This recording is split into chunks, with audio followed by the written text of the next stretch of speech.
What's up, you guys? It's your girl, Ash Brown, here with my House of the Dragon Season 3 recap. This is episode number 5. It is titled Unbowed and Unbent. Ooh. This was directed by Nina Lopez Corrado, so definitely loving that. Loving the intensity of this season. We're getting the most action that I feel like we've ever had in the entire entity of the show. So I'm super excited about this. Now, the episode opens up with some of the City Watch, the Gold Cloaks. Daemon learns of their murder and put on display. And you see a little girl that's kind of watching things, and she's running up into a house, and she's telling people. So obviously there are people inside of King's Landing that do not want Rhaenyra there. They don't want her there at all. So Rhaenyra, she still struggles to maintain control over the capital. And there's anti-Black graffiti on the walls. You know, they're calling her the Queen of Bastards. That was pretty crazy. And the small council meetings are getting just crazier and crazier. And she felt that there was something rising up against her, and there was just like a coldness, and she's not being received in the way that she had anticipated that would actually happen. And she kind of orders Daemon to go see about Vhagar, because she's focused. Rhaenyra, as we've seen in this season, she is very disheveled. She doesn't really know where she's coming or going. She doesn't know up or down. She is just completely and totally like disheveled. So she's telling him, yeah, you need to go find Vhagar or whatever. He's like, no, I need to see about my men in the City Watch because they're not getting any pay. We need their protection. We need them to back our stuff. And some of them are getting murked on the spot. So I need to look about that. But you can also kind of tell he's kind of like gaslighting her a little bit because, you know, he still don't want her to know that Rhaena is riding Sheep Stealer. But we will come back to that, I'm sure. I am sure of that. So then Daemon joins Sir Luther to track down the killers. They capture one who is holding this golden coin, and it's got Daemon's face on it. And so they know, okay, well, this is a part of this revolt and a part of this uprising against Rhaenyra, because now Darren, as they call him in the show, he is now a threat to the crown because now he has legitimacy. He's a claim for the crown. So how Aemond is going to come about this, we don't know. But we know that Aemond is the mastermind behind the whole thing. He wants to put Darren on the throne. He wants to overthrow Rhaenyra. And he is trying to do that by any means necessary. Any means possible.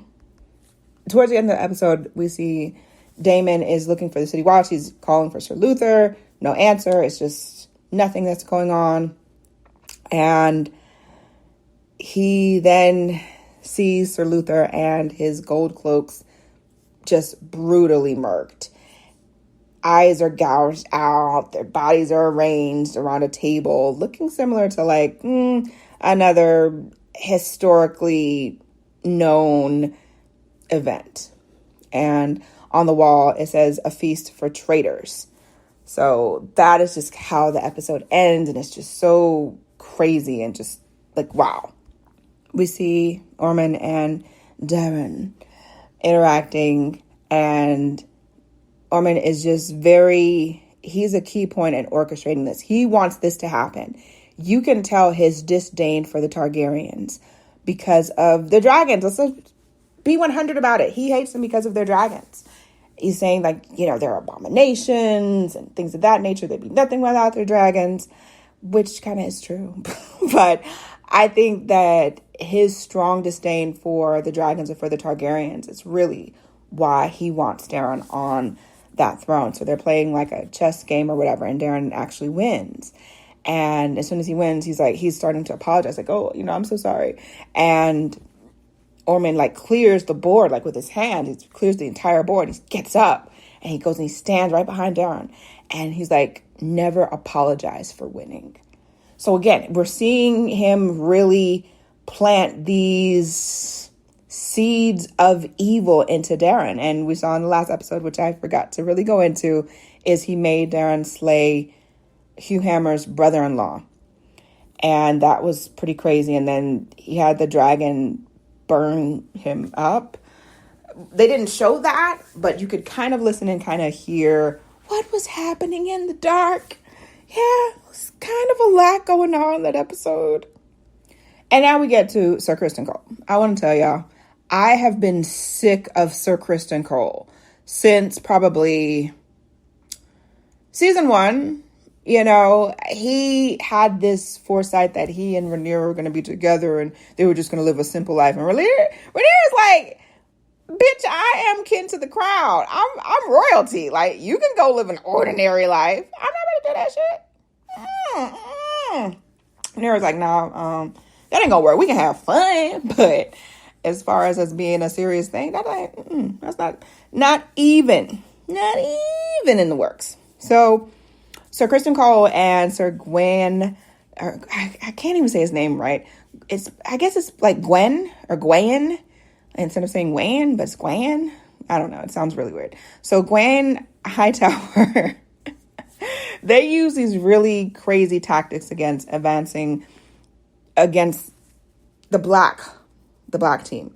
And they ambush them and they kill a bunch of people. They kill Peter Piper and they burn the camp down, and it's like this whole thing. But then the blacks retaliate with their really clever traps. So they set out some traps for Criston's army, and it works. So there were things that were traps set out to cripple their horses, and the marsh was like super gross and hostile. Like they're getting all kind of leeches and stuff on them. Like it was just a really difficult thing, only to find that the blacks have already crossed and burnt the bridge behind them, which prevents Criston Cole's men from ever being an adversary in this fight. So it's kind of that moment of realization, like they're like, oh snap, like, damn, I guess it's over. Well, so Criston Cole, to him, in his crazy mind, because again, I don't like this guy. I really don't. In his mind, it's not over because it's just not. So Gwen is like, look, we're defeated. It is what it is. I'll offer you a position to serve the House Hightower after this war. Not what you necessarily would have wanted, but it's, something. It's a position. Criston Cole is just like, yeah, no, that's not going to work for me. I've been a servant my whole life. No, I'm not doing it. And he essentially says that he's now on a suicide mission. Like, he is going to continue this thing because he said, our fate was already sealed when we decided to go on this war anyway. So, yeah, no, I'm going to not do that. So Gwen and some of his people or whatever, they leave. And Criston Cole is like trying to lead these people to their death, essentially. Let's just be 100 with it. We also get a glimpse of the Grand Maester. I forgot what his name is, but he's the Grand Maester currently. He delivers the moon tea. Now, we know that the moon tea is the abor tea, because Alicent knows that Helaena is preggers. And we need to make sure that she's not preggers anymore so that she's no longer a threat to the crown and Rhaenyra won't have to do something that she wouldn't normally do, but as queen may have to do. So they get the tea from the Grand Maester. And the Grand Maester is also telling her, look, this is like the last kind of favor I can offer you, given my position now with the crown. I'm not going to be able to help you anymore. And she said, yeah, I understand. I get that or whatever. So Alicent thinks it's a no-brainer. She's like, all right, look, Helaena, drink this tea. She's like, I'm not drinking that tea. And she's like, look, your life is in danger as well as this baby. So we don't know what Rhaenyra is going to do next. So you need to drink this tea. And Helaena absolutely categorically refuses. So that is that. So Mysaria, she's a little slickster. She's a slickster, but I don't think that she is actually going to be an important tool in Rhaenyra's council, meaning I know that she's important and she does a lot of things that's going to help them get to the next phase, but I don't think Rhaenyra fully values her. And I think she's starting to understand that too. So she actually passes by to go holla at Alicent. And as they're in there, she's like, hey, I am I don't know, it's like, I think the Council of Whispers or whatever. So anyway, she's the one that gets all the gossip, all the juicy details. And she knows that the Grand Maester came to visit Alicent and Helaena. And she's trying to figure out, like, what's the deal? What's really going on there? And Alicent tells her, look, she doesn't want to tell her that it's Helaena because that's going to be another problematic situation. So she basically says that she was careless in her exploits out there with men or whatever the case is. And she actually goes and she gets the tea because Mysaria knew what it was, but she goes and gets the tea and she drinks it. Now, given that she wasn't pregnant, it didn't affect her per se, but I guess it's like a painful, it's a painful process is what it seems like. So Mysaria is still like not fully believing her, but she takes it at face value for what it is. She takes it at face value. And Alicent comes up with this crazy, ridiculous plan for her and Helaena to, run away and, they're going to do all these different things. And Helena's like, well, what about my daughter? She's like, I'm not leaving her. And she's like, well, if she stays in the castle, Rhaenyra ain't going to kill her or nothing, and then eventually we can go get her at some point. And Helena's like, you lie. When you look away, you lie. I can tell when you're lying. And so it doesn't really go over super well with Helaena. Now, later on, she basically talks her into it because this is their only chance of survival. So they dress up as maids. I thought it was pretty genius. They dress up as maids and the time came and they're running out or whatever. As they're getting out to the main hallway to get on and get gone. Who is at the staircase watching them and stunts Alicent in her steps?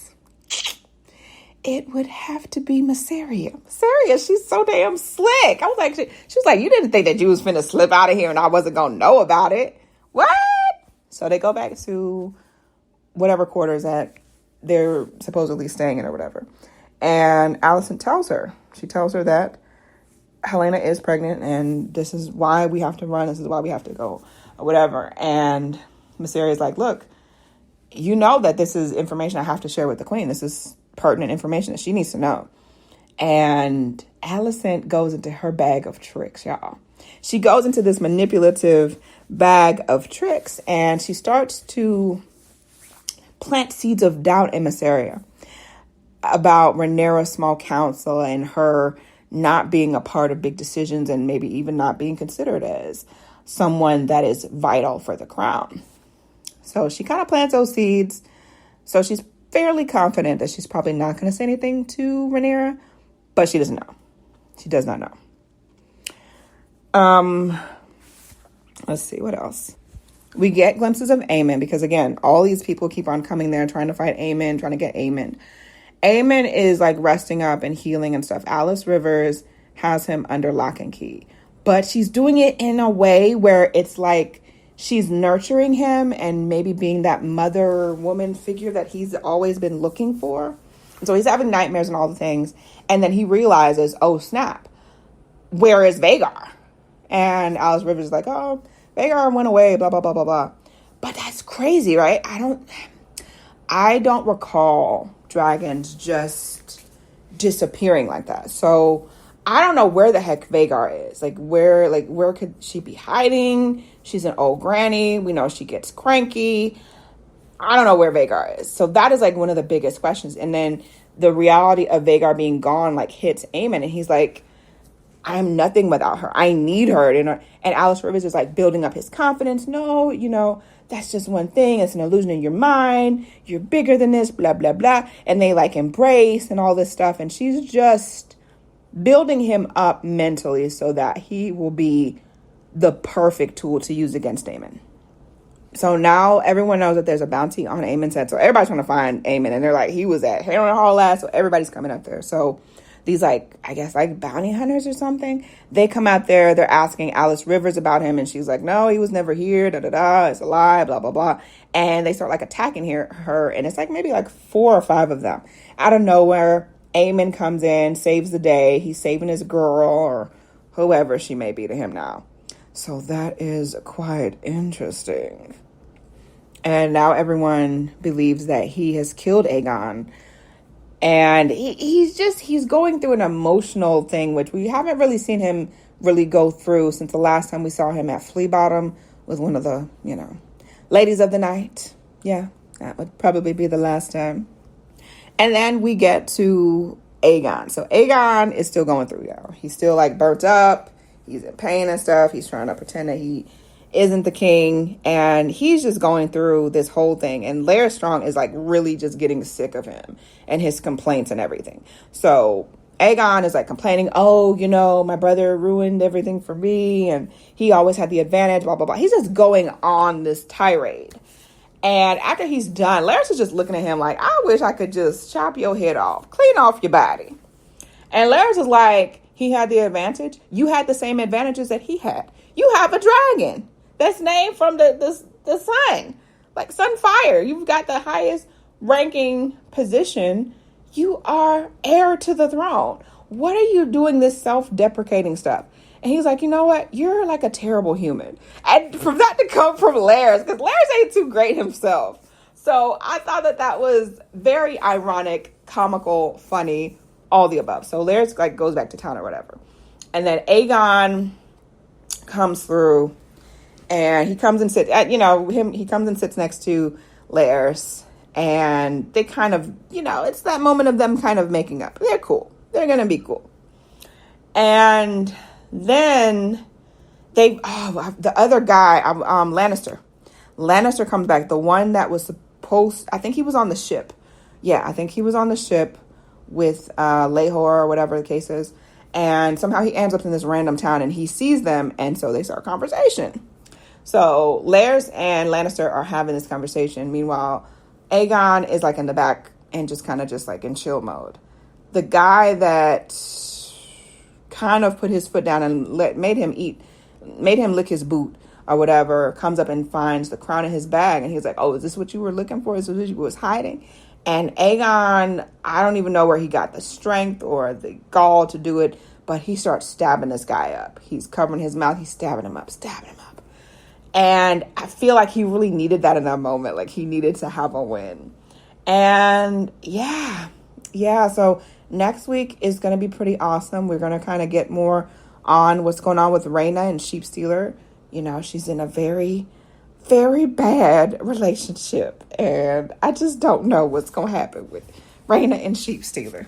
But I'm enjoying this season. This is probably my favorite season yet. The first season was slow. The second season, it kind of was hanging in the balance a bit. But I'm really enjoying this season, number 3. And I'm still in my feelings about waiting another 2 years for the final season. But if you guys have any questions or comments about it, I would love to hear them. So definitely share it with me. Hit me up on social media. I'm at OneLoveAsh or Ash Said It. And let's have a conversation about it. Holla. Till next week, you guys.